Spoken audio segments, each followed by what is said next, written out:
Okay mga boss, mga ma'am, mga sir. Mango Farm, 2.4 hectares. Ang ganda ng kalsada. Ang ganda ng accessibility. Malapit lang din po sa National Highway.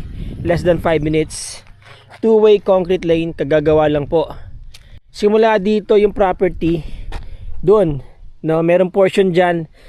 Mga nasa, ano po yan? Mga nasa 4,000 square meters yan. And then dito, mga 2 hectares hanggang dun po. So, ang property is 2.4 hectares and selling for 5 million lang mga boss, mga sir. If you do the math, mga nasa 200 pesos lang yan per square meter. Clean title, mga boss, mga sir. Yung mga interesado po dyan, kontakin nyo na ako.